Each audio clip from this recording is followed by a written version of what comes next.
Moi, ce matin, je vais intervenir dans le cadre, alors je suis entre le séminaire et les invités, si je puis dire, je me suis invité moi-même, dans le cadre en enchaînant sur le séminaire, et un peu pour le conclure en quelque sorte. C'est pour ça que, pour ceux d'entre vous qui ont demandé à participer à cette réunion, nous avons demandé à ce que vous suiviez le cours et aussi, autant que possible, le séminaire. Voilà. Et mon intervention d'aujourd'hui s'appelle « La société automatique ». Nous vivons le temps de l'automatisation généralisée. Dans ce contexte, certains croient pouvoir parler, en particulier aux États-Unis, de post-humanisme. À l'horizon de l'automatisation généralisée se projettent les figures du cyborg, comme on dirait en Californie, avec, comment s'appelle-t-elle, je ne retrouve plus son nom tout à coup, bon, Dana Haraway, ou du golem, et là on en parlerait avec la Bible. Quoi qu'il en soit, dans ces figures, comme celle du cyborg, les automatismes biologiques et les automatismes psychiques sont réagencés par et avec des automates technologiques. Le sujet dont je vais essayer de vous parler aujourd'hui, c'est celui des nouveaux rapports qui seraient en train de se tramer en ce moment même et qui constituent une question politique et économique entre automatisme biologique, automatisme technologique et automatisme psychique, et tels que ces nouveaux rapports rendraient possible aussi bien une augmentation d'autonomie, de l'autonomie, qu'une régression généralisée. À travers ces réagencements qui sont en train de s'opérer en ce moment même, et j'en reparlerai après-demain sur des exemples plus concrets, il semble que ce qui se produisait depuis 2 millions d'années comme hominisation, telle que la concevait André Leroi-Gourhan, c'est-à-dire comme un processus d'extériorisation technique. Il semble que ce processus d'extériorisation se retourne, sinon contre lui-même, du moins en lui-même, s'invagine, comme aime bien dire Jacques Derrida, c'est-à-dire entre en lui-même en se retournant, comme un gant. Je dis cela parce que la technologie d'aujourd'hui, c'est de moins en moins ce qui s'extériorise et de plus en plus ce qui s'intériorise.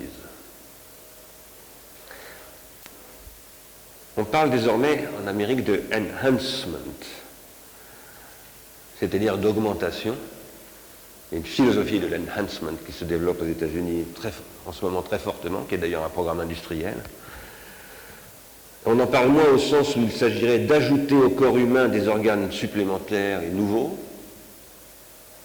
que comme une modification et une transformation des organes qui constituent le corps psychosomatique, en le réaménageant technologiquement de l'intérieur, afin de rendre cet intérieur, ce qu'autrefois on appelait l'âme, compatible avec le pilotage d'automates périphériques.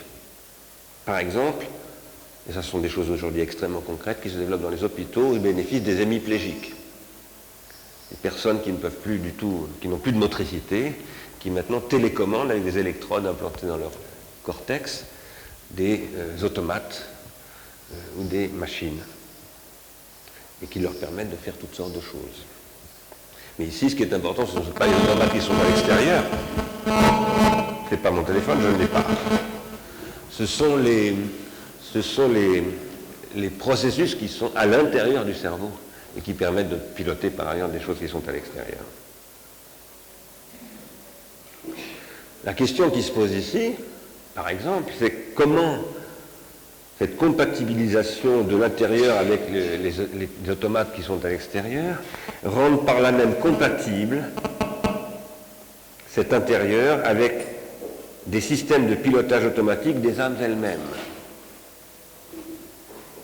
Par exemple, en les soumettant de l'intérieur aux dispositifs sociotechniques de traçabilité que, en ce moment même et un peu partout, la numérisation généralisée installe parmi voit.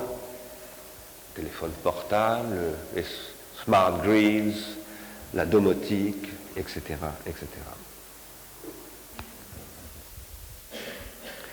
Je disais tout à l'heure que la question du post-humanisme désigne parfois ce que je suis en train de vous décrire là, on appelle cela comme ça. Je pense que cette question post-humaniste n'est pas intéressante. Elle est très mal posée, parce qu'elle suppose que s'il y avait si on entrait dans du post-humain, ça voudrait dire qu'il y avait de l'humain autrefois, et qu'avant c'était de l'humain, maintenant ce serait du post-humain. Or moi je ne crois pas qu'il y ait eu de l'humain. Je pense que l'humain, il n'y en a pas, et que c'est ça l'humain, si je puis dire. C'est ce qu'il n'y a pas, c'est ce qui manque, comme le peuple. L'humain manque. Et ce qui est important, c'est l'inhumain à quoi une certaine forme de vie, que Canguilhem appelait la vie technique, est confrontée en permanence, comme le manque d'humain, précisément. Si j'avais eu le temps, je vous ai parlé de Jean Jaurès, je ne le ferai pas parce que j'en ai parlé dans un livre qui s'appelle « De la pharmacologie ». Quoi qu'il en soit, la question, ce n'est pas l'humain qui manque toujours, c'est la possibilité que l'humain ne manque pas. C'est-à-dire que tout à coup, il n'y a même plus le manque d'hommes ou d'humains, qu'il n'y a même plus d'inhumains. Parce qu'il n'y aurait plus que de l'automatisme. La question qu'il faut se poser, ce n'est pas l'humain qui aurait précédé le post-humain, c'est la nature des rapports entre autonomie et automatisme telle qu'elle aurait eu lieu depuis l'origine de l'hominisation, c'est-à-dire de la technicisation du vivant. C'est la question du rapport entre autonomie et hétéronomie. La question qui se pose à nous aujourd'hui, face à l'automatisation généralisée, à la société automatique, c'est de reconsidérer les conditions hétéronomiques, c'est-à-dire automatiques, artificielles, techniques, de l'autonomie. C'est de revisiter de fond en comble les rapports entre autonomie et hétéronomie, non pas pour les opposer, mais pour les composer. Et ça, ce sont des questions à la fois économiques et politiques, pas simplement philosophiques ou anthropologiques. Car les conditions hétéronomiques imposent toujours des situations économiques et politiques. En fait, l'automatisation généralisée, c'est ce qui constitue de toute évidence un nouvel âge de l'hétéronomie. Ce n'est pas le début de l'hétéronomie, évidemment, c'est un nouvel âge de l'hétéronomie, une radicalisation de la question de l'hétéronomie, et c'est cela qu'il faut essayer de penser. En règle générale, il faut appréhender le rapport entre autonomie et hétéronomie, non pas donc comme une opposition, mais comme une composition. Et je reprendrai ici une proposition qui a été faite par Riccardo Baldissone, et c'est d'essayer de penser cela comme une dianomie, ce qu'il a appelé hier, ou avant-hier, hier je crois, dans une analyse de questions qui venaient du séminaire et d'une lecture de Platon, une dianomie. Ne pas le faire, ne pas poser la question de l'automatisation généralisée comme un nouveau rapport entre hétéronomie et autonomie, donc comme étant la possibilité d'une nouvelle autonomie, un nouvel âge de l'autonomie. Ne pas le faire, c'est poser comme inéluctable un destin post-humain qui serait caractérisé par le fait que l'autonomie, conçue comme pure intériorité, c'est-à-dire comme ce qui n'aurait rien à voir avec l'hétéronomie, serait perdue dans l'hétéronomisation généralisée, en quoi consisterait l'intériorisation des organes artificiels devenus des automates. Ce que je veux dire par là, c'est que la question post-humaniste, c'est celle qui pose que de toute façon, there is no alternative. Et donc c'est un modèle néoconservateur, néolibéral, tout à fait thatcherien, qu'il ne faut surtout pas intérioriser.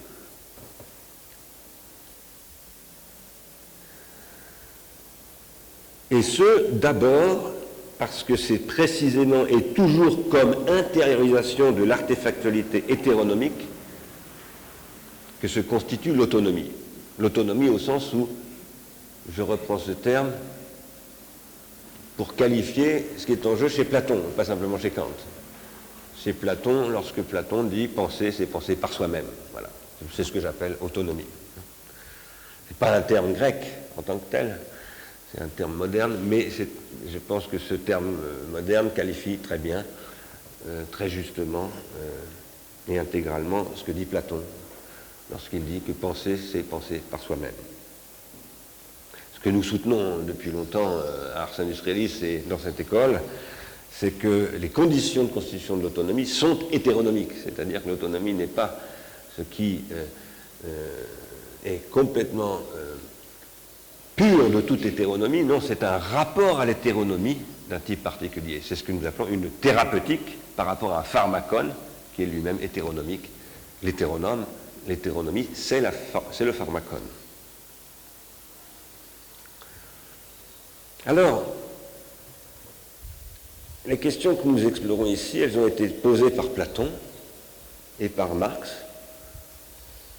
Par Platon comme question du pharmacone, donc, et par Marx comme question du prolétariat, puisque la définition du prolétariat par Marx, c'est d'abord la définition de la perte de toute autonomie.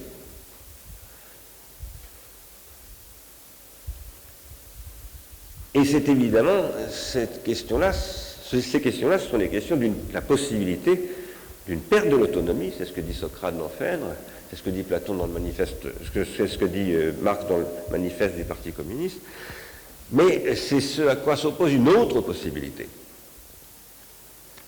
Une autre possibilité qui est une alternative, précisément. Donc ce dont j'essaye de parler ici, c'est d'une alternative à l'automatisation totale.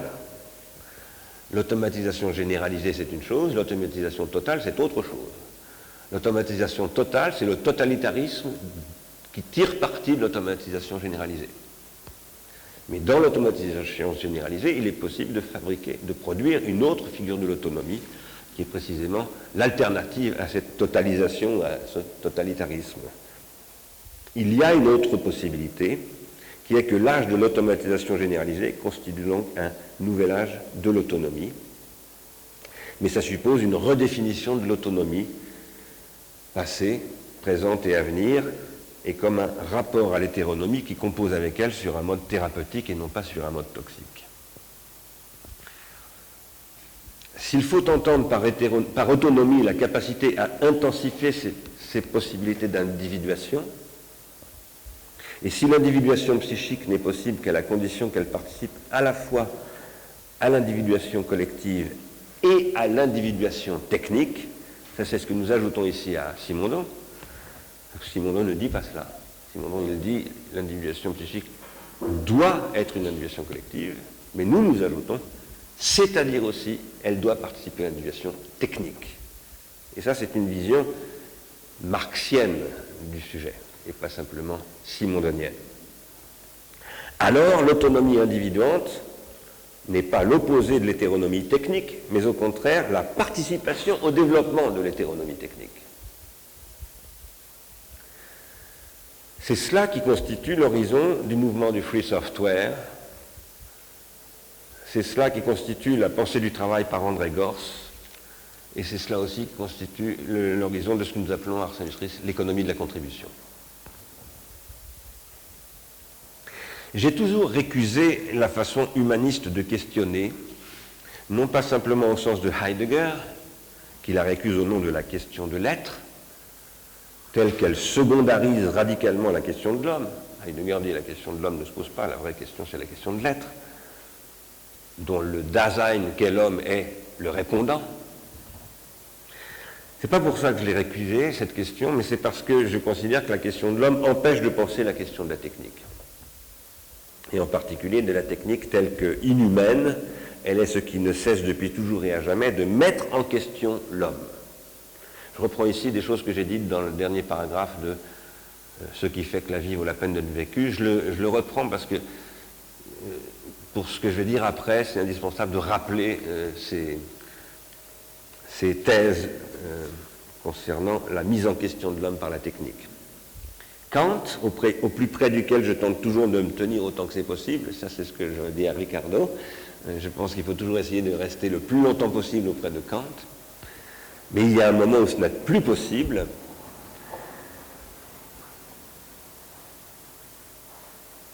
et c'est ce qui constitue ce que je tente d'apporter moi-même à la philosophie. Kant, donc, a érigé au rang philosophique la question « qu'est-ce que l'homme ?» Et s'il l'a fait comme il l'a fait, c'est parce qu'il n'a pas pu poser, il l'a mal fait à mon avis, c'est parce qu'il n'a pas pu poser la question du schématisme, tel qu'exigerait de le faire ce que je continue à appeler après Jacques Derrida une logique du supplément et une histoire du supplément. Bon, je redis, c'est ce que j'avais essayé de dire dans Le temps du cinéma. Kant n'a pas su poser le problème du caractère reproductif et artefactuel, la rétention tertiaire, du schème et du schématisme. Il n'a pas su poser la question de ce que Derrida aura appelé l'itérabilité, et donc la question de la répétition, telle que, pour Derrida, elle donne une différence avec un A, et pour Deleuze, une différence avec un E. Il n'a pas su poser la question de la possibilité d'une projection d'un champ pharmacologique qui est le schématisme, et qui apporte le meilleur et le pire. Et au passage, je vous signale que le pire n'est pas humain, c'est l'inhumain, et que le meilleur n'est pas humain non plus. L'humain vise toujours le meilleur, mais l'humain n'est jamais le meilleur. Il est toujours moins que meilleur. Contrairement à ce que dit Heidegger, ce qui rend possible la question, et je vous rappelle que Heidegger définit le Dasein comme celui qui pose des questions et qui est mis en question par les questions qu'il pose, ce qui rend possible la question et qui met l'homme lui-même en question, et en montrant que l'homme n'est justement pas la question, c'est la technique, à travers laquelle la question se présente comme un problème d'ailleurs. Et là, si on avait eu le temps, j'aurais commenté Deleuze lorsqu'il dit que plutôt que la question, c'est le problème qui l'intéresse. La technique pose d'abord des problèmes. Par exemple, le problème de Fukushima. Par exemple, le problème de la destruction de l'attention par Internet, etc. Ce sont d'abord des problèmes. Et ça, c'est ce que veut dire Deleuze.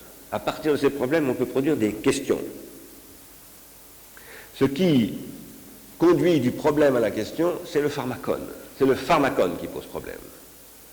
Et c'est dans le redoublement du problème que nous pose le pharmacone que le pharmacone peut devenir une question, c'est-à-dire une thérapeutique, un soin.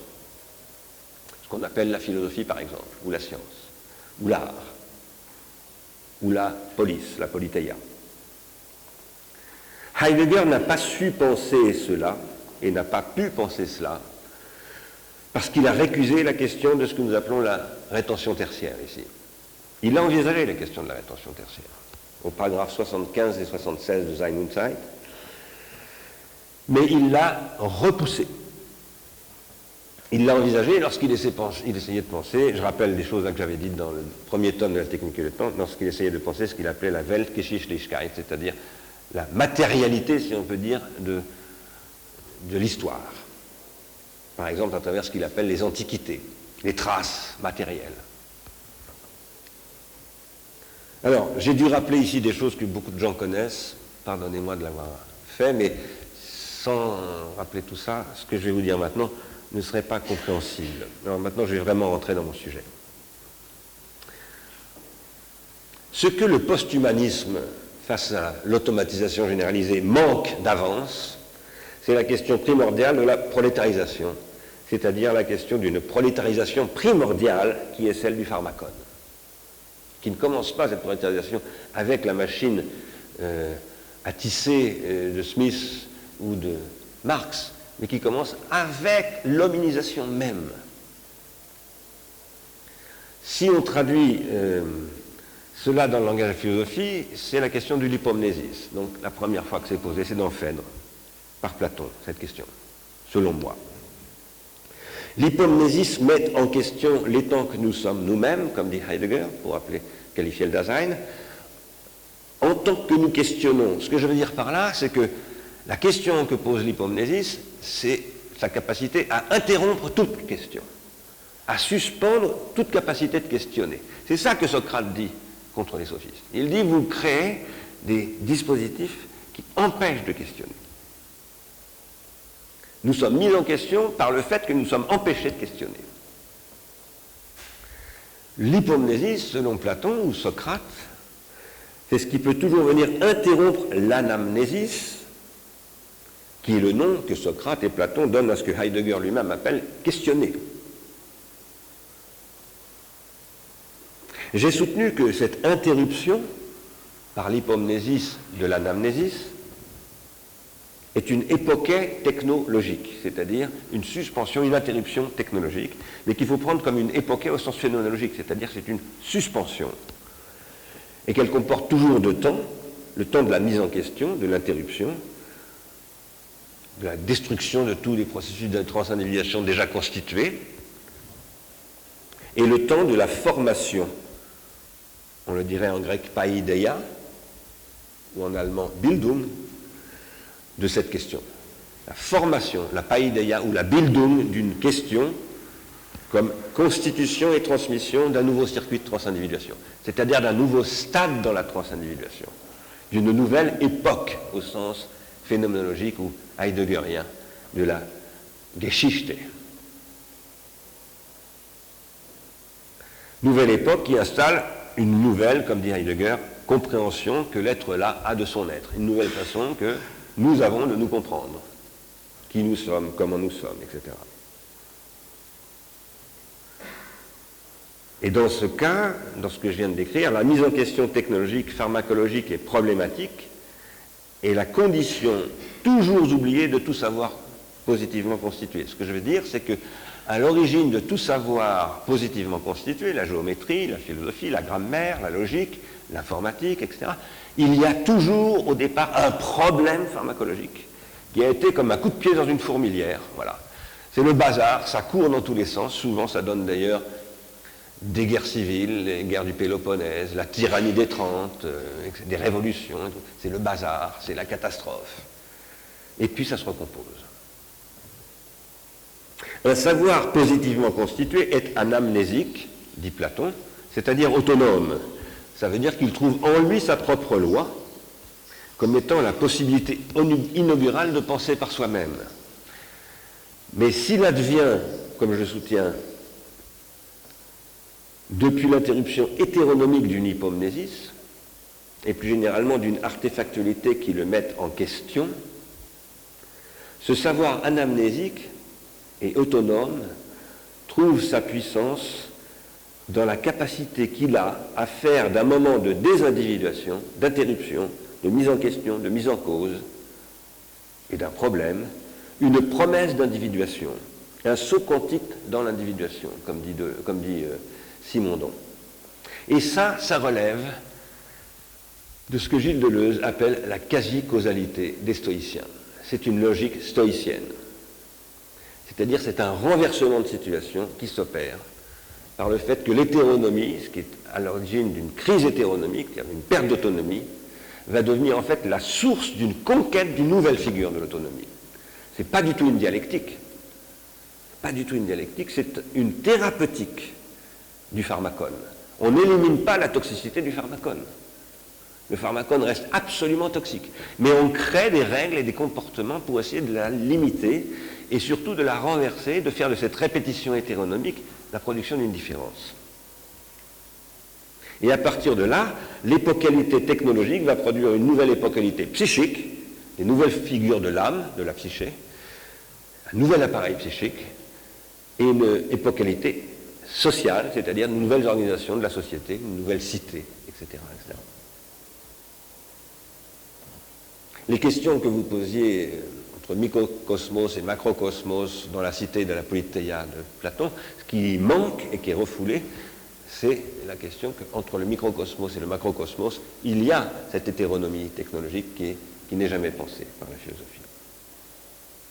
Donc nous sommes mis en question par la technique, et la technique est elle-même un processus d'individuation qui à la fois soutient et menace l'individuation psychique et l'individuation collective, qui est soutenue par ce qu'il menace. Et ça, c'est extrêmement important. J'attire vraiment votre attention sur ce point. La technique est aussi un processus d'individuation, mais elle ne peut pas s'individuer sans soutenir ce qu'elle menace. C'est-à-dire que c'est un trépied, l'individuation, et un pied ne peut pas se passer des deux autres pieds. On a absolument besoin des trois pieds. La thérapeutique, et c'est ça la question qui est dans le dernier Heidegger dont nous parlions hier soir avec Erich, c'est-à-dire la question du tournant, la question du Gestell, la question de ce qu'il appelle le quadripartie, c'est en fait ce trépied. Mais il ne le voit pas, à mon avis. Mais c'est ça qu'il pose comme problème. La technique ne peut pas se passer de l'être mis en question et du soin qu'il doit lui-même prendre de la technique. Et en même temps, la technique menace en permanence ce soin, sinon ce ne serait pas la technique. Et c'est ça la difficulté à penser aujourd'hui. C'est ça qui constitue ce que j'appelle la situation primordialement pharmacologique. Le passage du psychique au collectif qui engendre le transindividuel n'est possible qu'avec le soutien de ce milieu hypomnésique que constitue le milieu technique associé aux individus psychiques et sociaux. Ça, c'est ce que dit Arsène Strier depuis le début.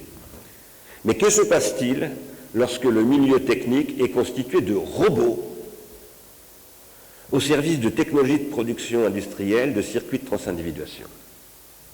Je dis bien de robots au service de technologies de la production industrielle, de circuits de transindividuation, c'est-à-dire qui nous court-circuitent dans cette production de circuits de transindividuation, tout en passant par nous, mais qui passent par nous en nous court-circuitant, ce que fait Facebook par exemple. Et de telle manière que, du coup, la rétention tertiaire numérique étant devenue la condition de la transindividuation, elle permet aussi le traitement automatique de la transindividuation qui nous exclut et qui nous prolétarise. Ça, c'est la question que pose le social engineering, dont nous reparlerons demain avec Harry Alpin et Hugh Huey, qui sont des gens qui travaillent à l'IRI avec moi en ce moment et qui sont en train de vraiment essayer de penser ces questions très proches des technologies numériques.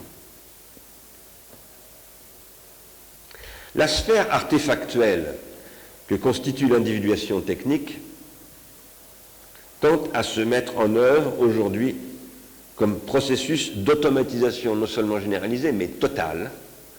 Et c'est ce qui se concrétise à travers la figure du robot. Le stade de l'automatisation totale est le stade ultime du processus de grammatisation, de discrétisation et de reproduction technique des flux humains, dont l'écriture, où se pose la question du pharmacone de Platon, est un stade, et dont la machine-outil qu'analyse Marx, partant de l'automate de Vaucanson, est un autre stade.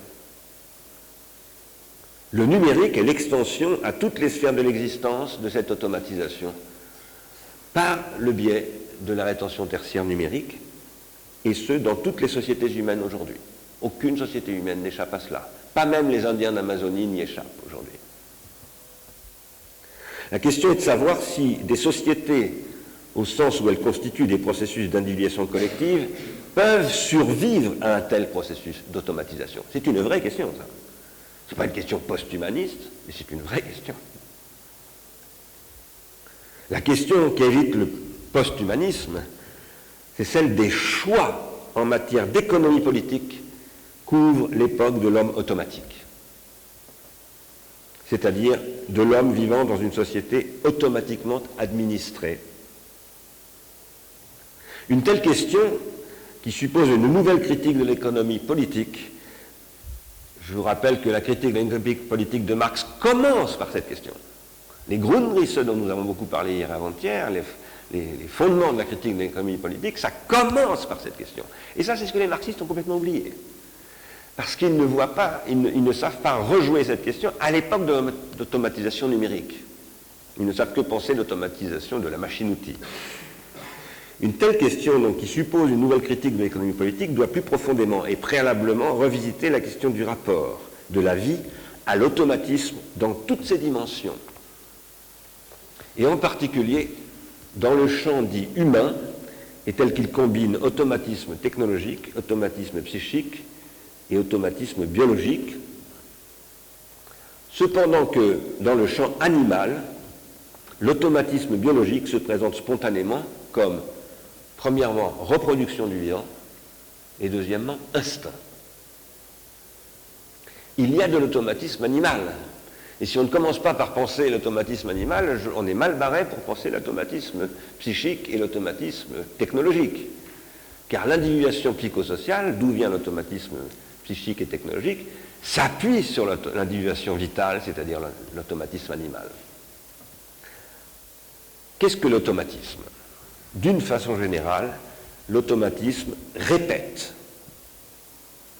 Et s'il est vrai que la vie technique n'est plus gouvernée par l'instinct, mais par la pulsion, la répétition automatique doit être pensée dans la vie technique, dans ce que Canguilhem appelle la vie technique, à partir de ce que Freud découvre en 1920.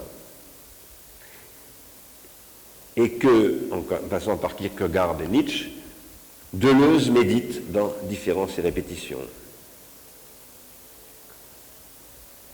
Dans le rapport entre différence et répétition, où l'automatisme de la répétition se présente essentiellement comme question pour Deleuze sur le fond d'un problème pharmacologique, car, je cite Deleuze, c'est page 13 de Différence et répétition, si l'on meurt de la répétition, c'est elle aussi qui sauve et qui guérit. Et qui guérit d'abord de l'autre répétition. Dans la répétition, il y a donc à la fois tout le jeu mystique de la perte et du salut, tout le jeu théâtral de la mort et de la vie, tout le jeu positif de la maladie et de la santé. Derrière ça, il y a Kierkegaard, Antonin Artaud et Nietzsche. Ces trois références. Fin de citation. Cependant, ce que Deleuze conçoit comme la répétition capable de produire une différence, c'est-à-dire une individuation, c'est ce que n'a pas compris du tout Derrida, aussi bien qu'une bassesse, ce qu'il appelle la mauvaise répétition, c'est-à-dire une bêtise, c'est-à-dire une désindividuation. Cette répétition-là suppose l'extériorisation technique, c'est-à-dire la grammatisation, comme possibilité d'une répétition ni biologique, ni psychique, par le support hypomnésique et pharmacologique de la répétition qui donne une différence. Et ça, Deleuze le dit, parce qu'il parle de l'écriture dans ce livre-là.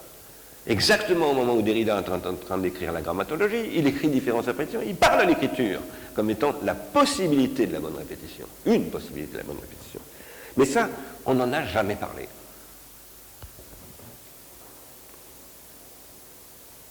Mais la répétition peut produire tout aussi bien que cette individuation une bassesse, dit Deleuze. La bassesse étant la forme de la bêtise, c'est-à-dire une indifférence et une désindividuation. Qu'est-ce qu'une désindividuation? C'est le moment où, au lieu du transindividuel, se produit de interindividuel, c'est-à-dire des relations mimétiques rabaissées au niveau spécifique, c'est-à-dire au niveau du comportement d'une espèce, d'un groupe spécifique, et non pas d'un groupe social. Et c'est une régression au sens freudien. Il faut le prendre au sens freudien. Et il faut se rappeler ici, je ne vais pas commenter cela, ce que dit Aristote, ce que ne dit pas Deleuze, mais Aristote qui rappelle dans la métaphysique, delta, Dieu seul peut jouir du privilège de ne jamais être bas. C'est-à-dire d'être toujours présent à lui-même, c'est-à-dire de ne jamais être bête. Nous sommes bêtes. C'est absolument le point de départ de la pensée. Si nous ne commençons pas par là, avec Nietzsche, nuire à la bêtise, et avec Deleuze qui le réinterprète, si nous ne commençons pas par là, et si nous ne voyons pas que c'est dans la répétition la question qui est posée, alors nous ne penserons jamais quoi que ce soit. Ça, c'est fondamental. Au XIXe siècle, la grammatisation, qui est l'histoire technique de la répétition des flux mentaux et des comportementaux discrétisés, qui est l'histoire du pouvoir de répéter techniquement, au XIXe siècle, donc, cette grammatisation aboutit à l'automation telle que Marx l'a décrit dans ses Grundrisse. Et ceci constitue un tournant dans l'histoire de la répétition. Voilà ce que je voudrais vous dire. Il y a une histoire de la répétition, et dans cette histoire, il y a des tournants. Et si on n'analyse pas ces tournants, on ne comprend... Alors là, je réponds un petit peu à la question que me posait hier Ricardo. Alors on fabrique une organologie générale qui va voir la répétition ou l'itérabilité, comme vous disiez hier, comme étant toujours la même, que ce soit chez la cellule biologique, à l'époque de l'homme préhistorique, dans la manufacture de Adam Smith ou dans l'usine de Karl Marx ou chez Google. Non, bien entendu. Vous aviez raison de ce point de vue-là. Mais ça ne veut pas dire qu'il n'y a pas d'organologie générale. Ça veut dire que cette organologie générale, c'est une organogenèse qui doit identifier une histoire de la répétition. Désormais, à partir du XIXe siècle, dans le capitalisme industriel, le développement économique ne se fera plus qu'à la condition de mettre en œuvre la mauvaise répétition. Voilà ce que disent Marx et Engels. Ils disent le capitalisme est condamné à mort, il se détruira lui-même parce qu'il est condamné à généraliser la mauvaise répétition. Or la mauvaise répétition, c'est l'entropie. Et l'entropie, c'est la destruction de toute chose. Donc, nécessairement, par ce qu'eux appellent ces contradictions, il devra produire autre chose que lui-même. Alors nous ne disons pas les choses exactement comme ça, c'est ce qu'on appelle le déterminisme marxiste, d'ailleurs il n'y a pas de déterminisme marxiste, hein, c'est plus compliqué que ça, mais pas marxien en tout cas, mais ce que nous disons en revanche, c'est que, en effet, ce processus-là produit de la mauvaise répétition et que nous soutenons qu'aujourd'hui, dans un modèle économique nouveau qui est encore capitaliste, le capitalisme doit être confronté à la capacité qu'il va avoir de recommencer à produire de la bonne répétition. Je ne vais pas développer ce point aujourd'hui, et je le développerai après-demain, mais je vous le dis pour après-demain, ce que j'appelle la bonne répétition, c'est de la valeur d'usage. Et ce que nous verrons après-demain, c'est que ce que Google, à la différence de Facebook, produit de la valeur d'usage. Moi, je me sers de Google tous les jours. Google est essentiellement une machine à produire de la valeur d'échange, c'est une machine capitaliste, et la seule chose qu'elle recherche, c'est de la valeur d'échange. Mais ce qu'elle a découvert, c'est une façon nouvelle de produire de la valeur d'usage pour relancer la valeur d'échange. Et ça, c'est absolument génial. C'est ça l'enjeu de ce que décrit Frédéric Kaplan dans son article formidable sur Google, que j'ai lu dans Le Monde diplomatique, d'ailleurs, je tiens à le préciser, grâce à Lanval Montrousseau qui sera là jeudi. Alors, ce que je viens de vous dire, ça constitue le fond historique constitué par l'homme en tant que technicien qui conduit l'homme à produire des robots. C'est-à-dire ce que j'appellerais des créatures humaines au sens du golem, c'est-à-dire des êtres créés par l'homme, ce qui est criminel au regard du monothéisme. L'homme ne doit pas créer. L'homme est une créature. Il ne doit pas créer. Il peut inventer, mais il ne doit pas créer. Qu'est-ce que ça veut dire qu'il ne doit pas créer? Ça veut dire qu'il ne doit pas créer des êtres autonomes. Il peut créer tout ce qu'il veut, il peut créer des êtres ultra-hétéronomes, qui vont d'ailleurs lui-même l'hétéronomiser, mais surtout pas des êtres autonomes. Qu'est-ce que c'est que la production d'êtres autonomes, qui est un crime aux yeux du monothéisme, pire qu'un crime, un péché absolu? C'est ce que met en scène Blade Runner de Ridley Scott et qui produit ce qu'on appelle les replicants. Le robot, comme concrétisation industrielle du golem, ferait sortir l'être humain de l'histoire de l'hominisation, c'est-à-dire de la vie en tant qu'elle se décrit par sa technicisation comme processus d'extériorisation qui rend possible la mise en question de l'être questionné et questionnant, et qui du coup rendrait possible la fin de toute question et donc la fin de toute négantropie noétique, passant par la mise en question de l'homme par lui-même. La fin de toute question. La prolétarisation totale. Non pas seulement généralisée, ça c'est ce que je décris, mais totale, c'est-à-dire absolument accomplie. C'est une possibilité qui, à mon avis, conduit à l'autodestruction à très très brève échéance, y compris des robots par eux-mêmes, parce qu'on imagine très très bien des missiles se faire la guerre entre eux sans qu'il n'y ait plus aucun enjeu, puisque tout le monde est mort. Mais ça peut très très bien fonctionner. Ça, c'était le problème de du pharmacone absolu que posait Derrida dans Psyché, invention de l'autre, dont j'ai parlé dans un livre. C'est tout à fait possible, mais en tout cas, ça conduit à la destruction totale. Par ça, ou par ce qu'on a appelé la gelée grise à travers les nano-organismes, etc. Je ne crois pas à cette fable, peut-être qu'on en reparlera tout à l'heure avec Guy Victor qui s'est penché sur le sujet, mais en tout cas, c'est la destruction qui est à l'horizon. À notre époque, cette extériorisation conduit à ce qui s'avère être un processus d'intériorisation, disais-je tout à l'heure, pour commencer, plutôt que d'extériorisation, ce que l'on décrit parfois comme la convergence entre nanotechnologie, biotechnologie, technologie de l'information et sciences cognitives ou technologie cognitive. On serait alors fondé à soutenir que si nous ne sommes pas entrés dans la question du post-humanisme, nous sommes bien confrontés à la question d'un tournant, d'un radical changement de trajectoire dans le processus qui, à l'échelle de 2 millions d'années, aura constitué ce que Georges Canguilhem appelle la vie technique. Un tournant qui induirait rien moins qu'une nouvelle époque de la vie, qui n'est plus simplement la vie technique de Canguilhem. C'est ce que je soutiens ici aujourd'hui. C'est-à-dire un nouveau régime de relation entre l'individuation vitale, l'individuation psychosociale et l'individuation technique qui change les données du problème canguilhémien. Il y en a eu beaucoup des époques de la vie. Je ne suis pas du tout un spécialiste de ces questions, même si j'avais du temps d'ailleurs, je ferais de la biologie en ce moment, et pas simplement de la biologie, de l'anatomie, de la physiologie, j'en ai pas le temps. Mais bon, j'ai une culture extrêmement sommaire de tout cela, mais je pourrais vous dire quand même que des époques de la vie, par exemple, ce sont les époques des bactéries, des archées, des protistes, des eucaryotes unicellulaires, des agrégats de cellules et d'organes, que nous sommes nous-mêmes. Nietzsche réfléchit beaucoup à cela. Nous-mêmes, c'est-à-dire ce qu'on appelle des pluricellulaires, mais qui ne peuvent pas se passer d'organes non vivants, d'artefacts, de prothèses, et finalement, de nos jours, d'automates. Car nous ne pouvons pas nous passer d'automates. Je ne sais pas si vous vous en rendez compte.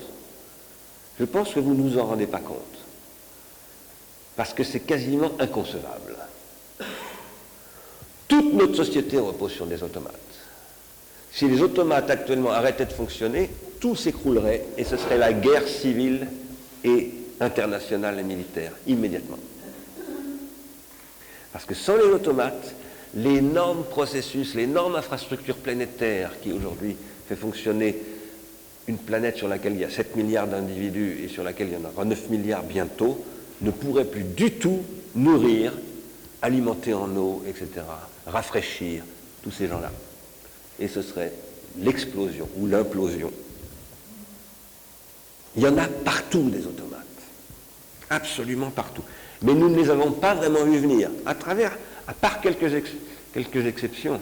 Raymond Ruyère, dont parle Paolo, par exemple, et quelques autres, comme, bien entendu, les gens qui ont travaillé sur la cybernétique, et peut-être que Erich nous en parlera plus tard, et encore bien d'autres, par exemple, Georges Friedman, etc., etc. Mais je ne vais pas parler de ça maintenant. Mais peu de gens ont pensé les automates et leur devenir contemporain. Par exemple, moi, pour préparer cette conférence, j'ai certainement consulté Wikipédia une 50aine de fois. Et des requêtes Google, j'ai dû en faire 200 ou 300. C'est-à-dire que j'ai cherché dans des amas de rétention tertiaire, qui d'ailleurs, certaines viennent d'il y a 2 millions d'années, parce que dans ces rétentions tertiaires, qu'est-ce qu'il y a que j'ai cherché? Il y a des photos de silex taillé. Un silex taillé est une rétention tertiaire, qui a été photographiée par un archéologue qui l'a prise en photo, par exemple, en 1950. Tout ça a été numérisé, c'est arrivé finalement sur Wikipédia, et de Wikipédia, c'est arrivé sur le bureau de mon ordinateur, et du bureau de mon ordinateur, dans la parole que je tiens aujourd'hui. Donc ce sont des amas de rétention tertiaire, d'hypomnèse, qui me font remonter à l'origine même de cette forme de la vie technique, et qui repassent via Google, et via Google sur Wikipédia, parce que très généralement je commence pratiquement chaque fois par la notice Wikipédia, des réponses que Google m'apporte, eh bien ça passe par des bots, ce qu'on appelle des bots, c'est-à-dire des robots. Ce qui fait que Wikipédia fonctionne, ce sont des robots. Sans les robots, qu'on appelle bots en anglais pour les distinguer des robots au sens classique, et qui sont des algorithmes, qui sont des automates logiques, et un ordinateur, je vous signale, c'est avant tout une machine d'automate logique, donc c'est une machine robotique, par structure. Eh bien, on ne pourrait pas faire fonctionner Wikipédia, et si vous allez sur la notice Wikipédia bot, vous trouverez ceci, c'est ce qu'on utilise principalement pour effectuer des tâches répétitives que l'automatisation permet d'effectuer rapidement. Voilà. Rapidement, en l'occurrence, à la vitesse de la lumière. Et donc, si vous combinez la vitesse de la lumière de Google avec la vitesse de la lumière de Wikipédia, vous avez la capacité à convoquer sur votre bureau ce qu'il vous aurait fallu 1 an pour aller chercher dans une bibliothèque, etc., et trouver. Foudroyant. C'est la foudre, c'est la lumière, c'est-à-dire la foudre. C'est la foudre de Zeus sous les doigts de votre clavier. Mais est-ce que vous avez pensé ça? Est-ce que quelqu'un a jamais pensé ça? À ma connaissance, pas vraiment. Ceux qui pensent un peu ça, c'est l'équipe de Wikipédia. Et c'est évidemment Google, 20 000 personnes. 20 000 personnes qui travaillent là-dessus à Mountain View, dont un membre d'Ars Industrialis, membre du conseil d'administration, qui s'appelle Johan Maté, qui travaille sur ces questions. Et ça, c'est la nouvelle question des Grundrisse d'une critique de l'économie politique du XXIe siècle et non pas du XIXe siècle. De la parthénogenèse des unicellulaires jusqu'aux vertébrés supérieurs que nous sommes, dotés à la fois d'un endosquelette et d'un exosquelette, et entourés de ces exo-organismes et organisations que sont les sociétés humaines, car ce sont des exo-organismes, les sociétés humaines, où se produit une individuation collective qui est fondée sur des organes artificiels, ce que nous appelons des rétentions tertiaires, qui passe par la sexuation des corps, qui est une réalité tardive de la vie, hein, il faut se souvenir de cela. Sexuation qui repose sur de nouveaux types d'automatismes, des corps multicellulaires, d'abord des corps multicellulaires sans système nerveux, les plantes, qui réalisent la photosynthèse, puis des animaux invertébrés, protégés par leur exosquelette, l'escargot, le crabe, les insectes, puis la différenciation du vivant qui, de nos jours, bien après l'apparition des premiers organes techniques, conduit à la différenciation automatique du non-vivant, depuis les silex taillés jusqu'aux bots de Wikipédia. Au cours de cette très longue histoire de la vie, la production des organes et des organisations, où la différence entre organique et inorganique s'estompe, devient industrielle. Aujourd'hui, nous sommes dans la production industrielle du vivant. Il faut bien se le mettre dans la tête, et il ne faut certainement pas s'imaginer qu'on va y échapper. On n'y échappera pas. La question n'est pas de dire revenons à une production agricole non industrielle, ou agricole ou autre, la question est de dire comment produire une intelligence industrielle nouvelle. Parce qu'on ne peut pas nourrir 9 milliards d'individus avec des moyens non industriels. La question est comment produire de la biodiversité nouvelle et comment produire de la diversité culturelle nouvelle, si on reprend le terme que l'UNESCO a développé en s'appuyant sur le discours français de l'exception culturelle, etc., etc. Diversité culturelle voulant dire en fait noesis, c'est-à-dire signifiance. Négantropie noétique. À chaque pas de cette histoire de la négantropie, luttant contre l'entropie, tout en la provoquant lorsqu'elle devient technique, voilà la difficulté que je ne vais pas creuser, mais pensez bien à cela. Qu'est-ce que l'homme? L'homme est un être qui, comme tout être vivant, lutte contre l'entropie, mais compte tenu de son caractère néoténique, c'est-à-dire privé d'organes de défense, pour développer sa négantropie, est obligé de fabriquer des organes artificiels, des organes techniques. Or, que produisent ces organes techniques? De l'entropie. Si les organes techniques ne sont pas correctement agencés et donc deviennent toxiques, ils produisent de l'entropie. Si on arrive à les agencer autrement, ils produisent de la négantropie. Donc la question du pharmacone est une question d'une nouvelle entropie et d'une nouvelle négantropie. Ce qui signifie que si nous étions sérieux, nous lirions Schrödinger et nous revisiterions toute la question de l'entropie au XXe siècle, à partir du problème du pharmacone. Mais on n'a pas le temps de le faire.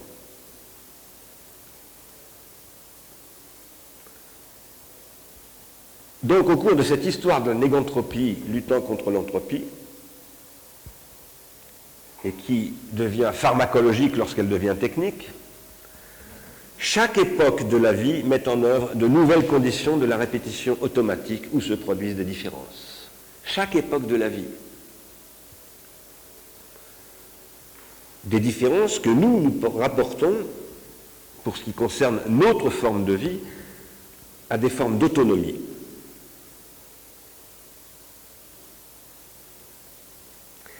Mais ce que nous sommes et sur la voie de quoi nous serions engagés, depuis 2 millions d'années, au moins, voire 4 millions d'années d'ailleurs, si on suit le roi Gourand, il faut le concevoir avec les concepts d'individuation minérale, vitale et psychosociale. C'est-à-dire toute cette histoire de la vie, qui est une histoire de la répétition. Simondon nous dit, pour bien la penser, il faut d'abord penser l'individuation minérale, c'est-à-dire la cristallisation, l'individuation vitale et l'individuation psychosociale. L'individuation psychosociale en tant que deuxième époque des automatismes, voilà comment je la définis. Il n'y a pas d'automatismes minéraux, c'est pour ça qu'il est difficile de parler d'individuation minérale à proprement parler, et c'est aussi pour ça que Canguilhem peut nous faire remarquer qu'il n'y a pas de monstres minéraux dans son texte sur la tératologie, sur les monstres. Il dit qu'on ne voit pas de monstres minéral. Il dit c'est que dans le vivant qu'on voit des monstres. La vie se reproduisant répète automatiquement la vie, et cette reproduction peut connaître des écarts dits monstrueux, c'est-à-dire des mutations, parce qu'il ne répète pas automatiquement le schème de la vie organique qui se reproduit. Mais ça n'existe pas dans le minéral, dit Canguilhem. Donc il n'y a pas de monstres minéraux. C'est pour ça que le minéral, il est une limite de l'individuation. Mais il est très difficile de parler d'individuation minérale. On ne peut quasiment pas le faire à cause de ça. Le cristal en étant la limite, justement, le bord.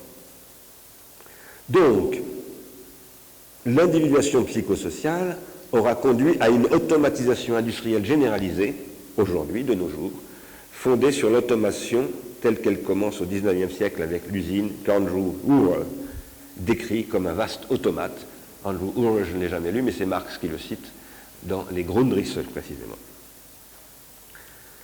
À notre époque, émergerait une nouvelle époque de l'individuation psychique et collective qui nous ferait peut-être entrer non pas dans un processus post-humaniste, s'il est vrai que l'homme est ce qui s'individue avec la technique, telle qu'elle ne cesse de devenir autre, et avec elle l'humain, qui adopte l'inhumain, ou au contraire qui devient inhumain au point de s'adapter à la technique, mais dans un retournement de l'extériorisation en intériorisation, tel que cette intériorisation technique semble induire une désintériorisation psychique. Il n'y a jamais d'extériorisation sans intériorisation, cela dit. Sauf dans le cas de la prolétarisation, qui a précisément pour but de soumettre le prolétarisé à une extériorisation de son savoir sans nécessité de réintériorisation. Les neurosciences fournissent aujourd'hui de nouveaux éléments sur ces questions. Lorsqu'on voit les applications de ces éléments en neuroéconomie, on comprend mieux ce que signifie l'enjeu de ce que je crois donc devoir décrire comme l'âge de l'automatisation généralisée. Et ici, les neurosciences viennent au cœur de nos travaux. Parce que, ou bien nous faisons une critique des neurosciences, une critique positive des neurosciences, c'est-à-dire que nous travaillons avec les neuroscientifiques, pour essayer de penser une nouvelle forme de la négantropie où le cerveau viendrait intensifier son individuation, etc., etc. Non pas pour s'adapter aux robots, mais pour les adopter. Ou bien la neuroéconomie devient le neuromarketing, c'est-à-dire une organisation du marketing qui court-circuite les couches supérieures de l'esprit, comme on les appelle, c'est-à-dire aujourd'hui les zones du néocortex qui servent précisément à adopter des nouvelles figures, à inventer, à proposer, à produire de la négantropie. Et à ce moment-là, nous nous retrouvons à nous adapter à ces robots. Et c'est une catastrophe, c'est la totalisation par les robots, et non pas la généralisation de l'automatisation. L'automatisation généralisée est ce qui conduit au développement industriel d'une robotique, qui n'est pas simplement celle dont on parle dans Science et Vie ou France Info, qui sont des radios et journaux de vulgarisation scientifique, c'est-à-dire les robots dont on parlait par exemple hier avec Nadia. Ce n'est pas simplement les robots qui ont été décrits par la revue Science dans un dossier spécialisé sur les smart grids qui constituent, à travers ce qu'on appelle l'ambient computing, un nouvel espace d'habitation robotisé, la domotique, qui fait que progressivement, je n'ai plus rien à faire. Je n'ai plus rien à faire. Les robots s'occupent de tout. Je n'ai plus besoin d'ouvrir les portes, ça fait très longtemps déjà que ça fonctionne, ça, avec des cellules photoélectriques. Et je n'ai plus besoin de faire des courses puisque c'est mon frigo qui fait les courses, se branchant sur le système de téléachat, etc., etc. Et progressivement, je perds absolument tous mes savoir-faire, tous mes savoir-vivre, tout mon goût de vivre, parce que sans savoir, il n'y a plus de saveur. Parce qu'il n'y a plus de négantropie. Donc je suis dans l'entropie généralisée, et je me tourne vers la pharmacosophie du Front National. Parce que je n'existe plus. J'ai perdu tout sentiment d'exister. Donc, je me sens devenir dangereux et méchant. Ma question aujourd'hui est celle des bots, non pas des robots, mais des bots, dont je parlais tout à l'heure en citant la notice que Wikipédia donc leur consacre, et qui font que sur Wikipédia même, ce sont ces bots, ces robots algorithmiques, qui mettent en forme le travail des contributeurs de Wikipédia. Voilà où je voulais en venir. Aujourd'hui, si une économie de la contribution peut se développer sur Wikipédia, et chez Wikipédia c'est une économie associative de la contribution, c'est parce qu'il y a des robots qui leur permettent de travailler ensemble. Sans ces robots, ces contributeurs ne pourraient pas contribuer. Et ça, c'est très intéressant. Ça renvoie d'ailleurs à des questions que Wilhelm Reich pose à la fin de Psychologie de masse du fascisme. Est-ce qu'il pose les problèmes du travail tout à fait à la fin? Je dis ça parce qu'on a évoqué Wilhelm Reich dans les jours précédents à propos de Gilles Deleuze et Guattari, où je soutenais que Reich est une mauvaise pensée du désir. Par contre, il y a une question du travail intéressante chez Reich. Je ferme cette parenthèse. Vous voyez bien où je veux en venir. Dans l'organisation de Wikipédia, l'autonomie individuelle et l'autonomie collective, toute nouvelle forme d'autonomie individuelle et d'autonomie collective qui me sert tous les jours à moi. Si je n'avais pas cette nouvelle forme d'autonomie individuelle et collective, je ne pourrais pas écrire 3 bouquins par an. C'est ce qui est mon rythme de travail actuel. Je ne peux faire ça que parce que, outre qu'il y a un dictaphone, que Caroline m'aide à travailler avec ce dictaphone qui est une machine numérique, me permet de travailler avec les automates, par exemple, de reconnaissance automatique aujourd'hui, de ma voix. Mais que tout ça, je l'articule avec les robots de Wikipédia et de Google. Tout ça fait que j'arrive à travailler à la vitesse de la lumière, enfin pas à la vitesse de la lumière, mais avec la vitesse de la lumière. Et que ce travail avec la vitesse de la lumière, qu'est-ce qu'il essaye de faire?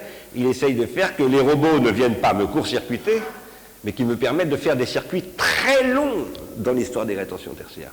Incroyablement longs, que je n'aurais jamais pu faire sans ça. Eh bien ça veut dire que l'hétéronomie permet d'augmenter ma puissance d'agir. Si je parle la langue de Spinoza et de Deleuze. Je dis ça aussi parce que je reviendrai sur la question de la puissance chez Deleuze après-demain. Augmenter ma puissance d'agir avec les robots. Voilà le sujet d'aujourd'hui. Et ça, c'est une question d'économie. Ce que nous appelons Arsène Smith l'économie de la contribution, c'est une nouvelle façon de concevoir la production, non pas de valeur d'échange, mais de valeur d'usage, et pas sur le modèle de Google. Parce que Google produit de la valeur d'usage, mais nous pensons que c'est un modèle qui sera très rapidement anthropique. Et qu'il faut lutter contre, par exemple, les graphes, les knowledge graphs de Google, à cause de cela. Et ça, c'est le sujet dont on parlera jeudi après-midi. Ça ne veut pas dire qu'il faut lutter contre Google, mais qu'il faut lutter avec Google. Google est un très bon judoka industriel, mais il faut apprendre à faire du judo avec lui et ses automates. Wikipédia est un espace de transindividuation assisté par, non pas par un ordinateur simplement, mais par des automates logiques et linguistiques. Et j'insiste sur ce point de la linguistique. Aujourd'hui, la robotique se développe surtout en linguistique.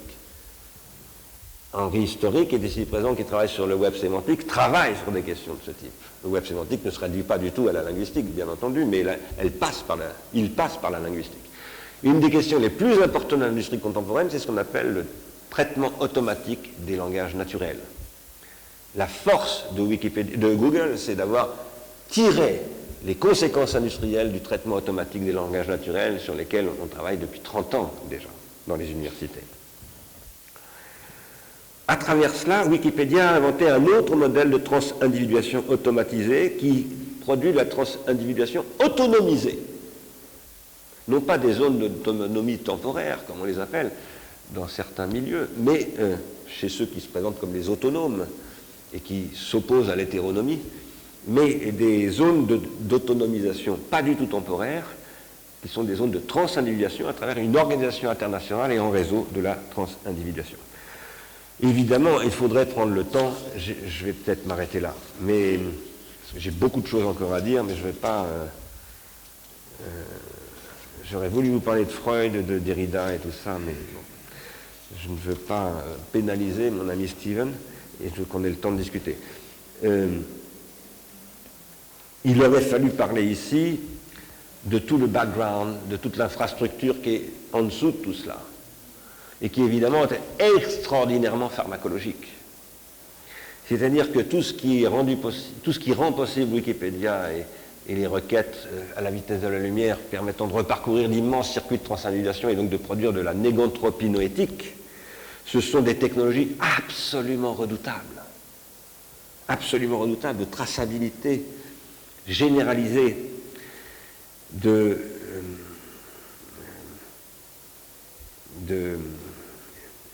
profilage utilisateur, etc., qui repose sur ce que Christian Forêt, peut-être qu'il nous en parlera, appelle des industries de transfert, et qui permettent d'envisager la constitution d'un nouveau monde autonome, ou deux nouveaux mondes autonomes, tout autant que d'un nouvel immonde extrêmement puissant, qui s'appuie sur des structures qui conduisent vers l'Internet des objets, la communication machine to machine, ou device to device, etc., etc. Tout cela constituant une infrastructure industrielle d'écriture et de lecture. C'est essentiellement cela qui est en jeu dans tous ces bots et dans tous ces automates. Bon. Juste pour conclure, si j'avais eu le temps, je serais revenu sur des choses qu'on avait abordées dans le séminaire autour de Derrida et l'archive, la question de la répétition chez Freud, la question de la pulsion et du désir, comment le désir est en fait toujours une conquête d'autonomie par rapport aux pulsions, et comment cette autonomie, cette conquête d'autonomie par rapport aux pulsions passe par Lisbonne, c'est-à-dire par un fétiche. Parce que Lisbonne n'est pas simplement un objet traditionnel, mais un fétiche. Tu peux le montrer.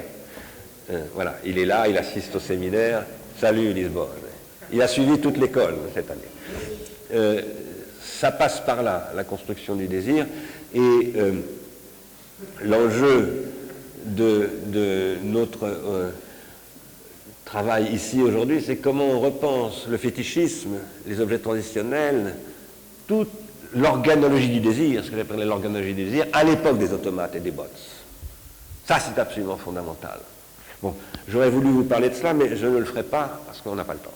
Peut-être que j'en reparlerai un petit peu, si j'arrive à traduire ça dans un langage suffisamment clair, jeudi. Quoi qu'il en soit, pour conclure, il y a aujourd'hui ici quelques personnes, par exemple Erich, à qui j'ai proposé, d'autres qui ne sont pas là aujourd'hui mais qui seront là demain ou après-demain, à qui j'ai proposé de rentrer dans un réseau international de Digital Studies. Ce réseau international auquel Marianne Wolf a accepté de contribuer avec d'autres personnes de ce genre, donc des neuroscientifiques et des gens comme ça, a pour but de lancer une réflexion sur la rétention tertiaire digitale telle qu'elle pose les problèmes que je viens de poser là, et que Marianne Wolf pose aussi, par exemple, le fait qu'il y a une mutation neurobiologique qui fait qu'il faut être prêt à envisager un changement de la forme de vie dans laquelle nous vivons, véritablement. Et y poser à un nouveau frais la question de la libidosciendi. De la libidosciendi, c'est-à-dire de la passion du savoir, de la curiosité. Vous savez qu'il y a un robot en ce moment qui s'appelle Curiosity, qui est en ce moment même sur Mars. J'ai lu hier soir qu'il avait tiré un rayon laser pour désintégrer des minéraux martiens. Blade Runner, ça existe maintenant. Enfin, c'est pas Blade Runner, mais quand même, rendez-vous bien compte que tous ces machins que chez Asimov on voyait comme de la science-fiction, aujourd'hui, c'est quotidien et vous n'en rendez pas forcément très bien compte, moi non plus d'ailleurs, parce que c'est quasiment pas concevable. Mais ça fonctionne. Aujourd'hui, il est fondamental de créer un nouveau programme qui constitue ce que j'appelais hier en répondant à Ricardo le nouveau protocole d'une organologie générale sur la réflexion de savoir ce que font les robots, c'est-à-dire les rétentions tertiaires numériques, parce que c'est ça les robots d'aujourd'hui. Ce sont des rétentions tertiaires numériques à nos modes d'individuation. Et à quelles conditions on peut produire une thérapeutique de cette pharmacologie-là. Et cela, pour le faire, nous sommes en train de constituer donc un réseau qui peut-être s'articulera avec cette école. Parce que l'idée, c'est de produire des modes de travail à distance, en visioconférence, sur des processus de collaboration tout à fait nouveaux qui essayent de tirer parti de la vitesse de la lumière, de ces robots, et de les penser en même temps, de les théoriser et de s'en servir tout en les théorisant. Donc voilà, je vous en reparlerai peut-être un petit peu jeudi. Et ce que nous ferons jeudi après-midi dans l'atelier qui sera consacré aux questions ontologie, indexation, etc., eh bien, ce sera des travaux pratiques autour de telles questions de digital studies. Voilà, je m'arrête là parce que je crois que j'ai assez parlé. Et on peut discuter si vous voulez.